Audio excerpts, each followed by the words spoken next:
Good morning बच्चों। बेटा last video में हमने बात की थी सीरीज LCR सर्किट में एवरेज पावर क्या आई थी। ठीक है, तो क्या आई थी आपकी एवरेज पावर? आपकी एवरेज पावर आएगी IRMS ERMS into cos sign. फिर मैंने आपको ये बताया था कि इसी फॉर्मूले से आप प्योर इंडक्टिव, प्योर कैपेसिटिव या प्योर रेजिस्टिव या कॉम्बिनेशन ऑफ LNC या CR या LR सर्किट के लिए एवरेज पावर बता सकते हैं। ठीक है, तो बेटा यहाँ से आपने तीनों के लिए बता दी थी, प्योर यानी सेपरेटली इंडक्टिव के लिए, कैपेसिटिव के लिए, रेजिस्टिव के लिए, और फिर हमने ले लिया था सीरीज LCR सर्किट के लिए। तो हमारी एवरेज पावर आएगी ERMS IRMS इक्वल में cos फाई। फाई आपको पता है फेज डिफरेंस है वोल्टेज और करंट के बीच, AC voltage and AC current के बीच। आज हम बात करेंगे पावर फैक्टर। पावर फैक्टर क्या है बेटा? cos phi. पावर फैक्टर क्या हमारा? cos phi. तो एज वी नो, जैसे कि हमें पता है, हम जानते हैं कि जो हमारी एवरेज पावर आएगी वो आएगी ERMS, या इसको आप इफेक्टिव वैल्यू भी बोल सकते हैं या वर्चुअल वैल्यू भी बोल सकते हैं, IRMS इंटू में cos फाई। तो यहाँ पर हमारा cos फाई आता है, तो यहाँ से आप इसका रिलेशन निकाल सकते हैं कि पावर फैक्टर आपका सेपरेटली यानी इंडक्टिव, रेजिस्टिव या कैपेसिटिव सर्किट है या सीरीज LCR है या LC है, CR है, किसके लिए पावर फैक्टर कितना आएगा आपका। ओके, तो यहाँ पर ये जो हमारी वैल्यू है ये हमारी ट्रू पावर है, ट्रू वैल्यू है। ठीक है, और ये हमारी अपेरेंट वैल्यू है, अपेरेंट पावर है, वर्चुअल पावर है, अपेरेंट वैल्यू है बेटा। ओके, तो यहां से cos फाई जो पावर फैक्टर हमारा क्या निकल के आएगा, therefore cos phi equal to true power upon में अपेरेंट पावर। तो cos फाई हो गया आपका, ट्रू पावर हमारी कितनी है, एवरेज पावर, और हमारी अपेरेंट पावर कितना है बेटा, IRMS या I virtual ERMS। This is the formula for power factor. ठीक है, अब अलग अलग डिवाइस लेते हैं अगर हम, ठीक है, कैसे, मैं आपको एक टेबल के थ्रू बताती हूँ कैसे लेते हैं। जैसे यहाँ पर हम ले लेते हैं सर्किट, कौन कौन सा हम सर्किट लेंगे, और यहाँ पर हम उसकी पावर फैक्टर की वैल्यू नोट करेंगे। पावर फैक्टर cos फाई किसके केस में कितनी वैल्यू आती है, ठीक है, पावर फैक्टर की। तो देखिए बेटा टेबल को ध्यान से, अगर आपके पास सर्किट में प्योर रेजिस्टिव है या प्योर इंडक्टिव है या प्योर कैपेसिटिव है या सीरीज LCR है या फिर LC है या फिर LR है या फिर RC है, ठीक है, ये आपके पास सभी पॉसिबल कॉम्बिनेशंस होंगे सर्किट के। AC सर्किट में आपके पास ये पॉसिबिलिटी होगी।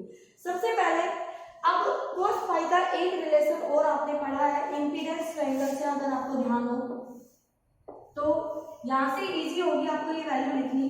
ये आपका फाई है, ये आपका Z है, ये आपका R था और ये आपका XL माइनस XC था।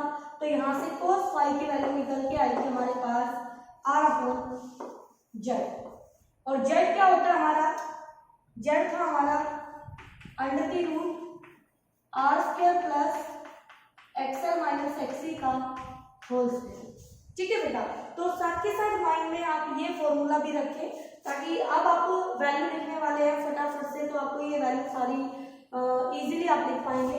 तो सबसे पहले अगर आपका प्योर रेजिस्टिव सर्किट है तो उस केस में ध्यान से देखिए कि cos फाई की वैल्यू कितनी निकल के आएगी, तो ये आ रहा है आपका, और जब प्योर रेजिस्टिव होगा यानी X और XC वहां पर नहीं है तो ये दोनों टर्म जीरो, तो Z impedance of this circuit R के इक्वल होगा, तो R अपॉन R1 यानी कि cos फाई की वैल्यू आपकी 1 आएगी बेटा। ठीक है, अगर प्योर इंडक्टिव है या प्योर कैपेसिटिव है तो बेटा आप करके देख लेना, दोनों केस में cos फाई की वैल्यू आपकी 0 आएगी।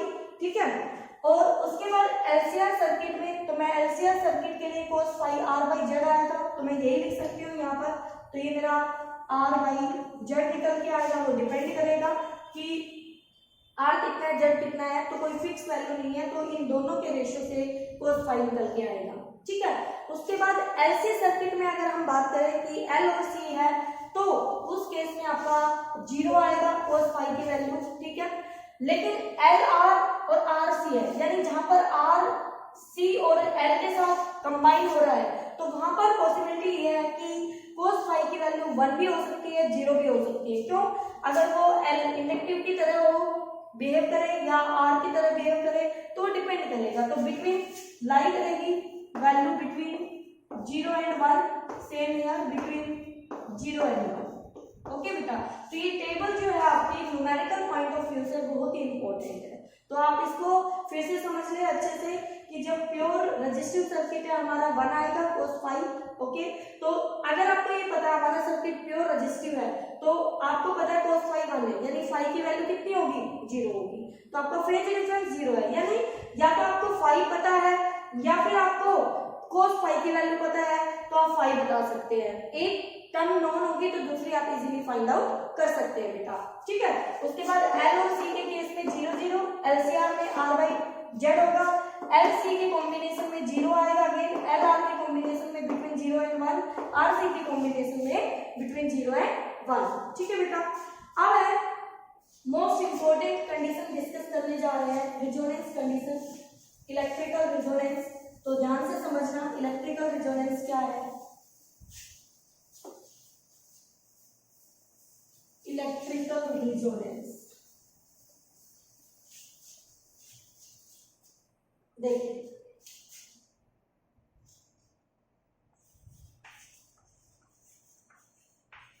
इलेक्ट्रिकल रेजोनेंस ये वो कंडीशन है बेटा जिस फ्रीक्वेंसी पर it is that frequency, resonance condition या रेजोनेंस फ्रीक्वेंसी कहेंगे उसको हम, जिस कंडीशन पर हमारा एक्सएल इक्वल टू एक्ससी के हो जाए, तो ये हमारे resonance condition. This is the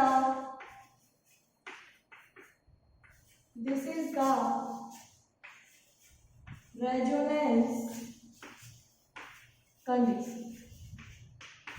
ठीक है बेटा, तो जिस कंडीशन पर आपका एक्सएल इक्वल टू एक्ससी हो जाता है तो उस फ्रीक्वेंसी को हम रेजोनेंस फ्रीक्वेंसी कहते हैं। तो इसी को आगे प्रोसीड करते हैं। एक्सएल होता है हमारा ओमेगा एल, लेकिन एट रेजोनेंस फ्रीक्वेंसी है तो रेजोनेंस के लिए मैंने यहाँ आर लिखा और ये L equal to 1 omega C, तो ओमेगा इंटू में सी, तो यहाँ से ओमेगा आर का स्क्वायर इक्वल टू आ गया 1 बाई एल सी। ध्यान से चलिए बेटा, तो ओमेगा आर इक्वल टू आ गया 1 by under root L C. ठीक है, यहाँ से एक रिलेशन तो ये बनता है आपके लिए इम्पोर्टेंट। ठीक है, यहाँ से पूछ सकता है अंडर रूट एल सी की यूनिट क्या होगी, तो इसकी यूनिट पूछे आपसे, तो इसकी यूनिट आएगी बेटा ओमेगा की यूनिट क्या होती है ओमेगा। चलिए ये मैंने आपके लिए टास्क रख दिया है, आप इसकी यूनिट खुद लिखेंगे, मुश्किल नहीं है, बहुत सिंपल है। तो इसकी यूनिट आप बताएंगे अंडर रूट एल सी क्या है। नोट्स में ना देखिए क्योंकि जो नोट्स मैं आपको प्रोवाइड करूंगी उसमें आपको यूनिट लिखी मिलेगी, बट पहले आप अपना दिमाग लगाइए। ओके, तो इसकी यूनिट आप लिखेंगे रूट एल सी की यूनिट क्या आएगी बेटा। चलिए आगे देखिए, तो यहाँ तक पहुंचे, ओमेगा होता है 2 पाई न्यू, तो nu R resonance frequency equal to 1 upon under root L C. Okay, 2 pi को नीचे भेज देंगे तो न्यू आर इक्वल टू हो गया 1 upon 2 pi under root L C. This is the nu resonance frequency. ठीक है, रेजोनेंस फ्रीक्वेंसी, इसको हम कहते हैं रेजोनेंस फ्रीक्वेंसी। अब समझिए इसको अच्छे से, जिस कंडीशन पर, जिस फ्रीक्वेंसी पर ये दोनों इक्वल हो जाएंगे वो फ्रीक्वेंसी रेजोनेंस फ्रीक्वेंसी कहलाएगी, वो सर्किट की रेजोनेंस कंडीशन कहलाएगी। और उस कंडीशन पर, उस सिचुएशन पर सर्किट में क्या क्या होगा पॉसिबल वो देखिए ध्यान से। जेड हमने पढ़ा under the root R square plus XL minus XC का होल स्क्वायर। अब इस पर रेजोनेंस कंडीशन अप्लाई कीजिए। एक्सएल इक्वल टू एक्सएल यानी दिस टर्म इक्वल टू 0 यानी कि जेड इक्वल टू आर और जेड की सबसे कम वैल्यू क्या हो सकती है आर के equal this is the minimum impedance of this circuit ये आपका सबसे कम इंपीडेंस होगा यानी तीनों है वहां पर आर भी है एक्सएल भी है एक्सी भी है लेकिन ये दोनों इक्वल है तो ये दोनों बराबर है तो इन दोनों का मिलके जो इफेक्ट है अपोज करने का वो 0 हो गया तो जो करंट का अपोज करने के लिए जो इंपीडेंस है वहां पे जो रेजिस्टेंस है सर्किट का वो सिर्फ आर के इक्वल है और वो मिनिमम होगा उस सर्किट का इंपीडेंस मिनिमम होगा तो उस कंडीशन पर दिस इंप्लाइज हमें आई क्या मिलेगा बच्चों मैक्सिमम मिलेगा आई क्या मिलेगा बेटा मैक्सिमम मिलेगा ठीक है तो यहाँ पर आप बहुत ही ध्यान से समझिए इसको रेजोनेंस कंडीशन को इलेक्ट्रिकल रेजोनेंस तो ये आपको पता होना चाहिए कि इलेक्ट्रिकल रेजोनेंस हमें कब अचीव होता है इलेक्ट्रिकल रेजोनेंस हमें तब अचीव होता है जब हमारा एक्सएल इक्वल टू एक्सी यानी जिस फ्रीक्वेंसी पर हमारा इंडक्टिव रिएक्टेंस इक्वल टू हो जाए कैपेसिटिव रिएक्टेंस के तो सर्किट अपनी रेजोनेंस कंडीशन को अचीव कर लेता है उस कंडीशन पर सर्किट का जेड मिनिमम होता है और सर्किट में करंट मैक्सिमम होता है ठीक है अब यहाँ पर आपके पास ग्राफ भी आएंगे बहुत ही इंपॉर्टेंट ग्राफ इसी कंडीशन के लिए तो देखिए वो ग्राफ कैसे बनाएंगे हम ध्यान से देखना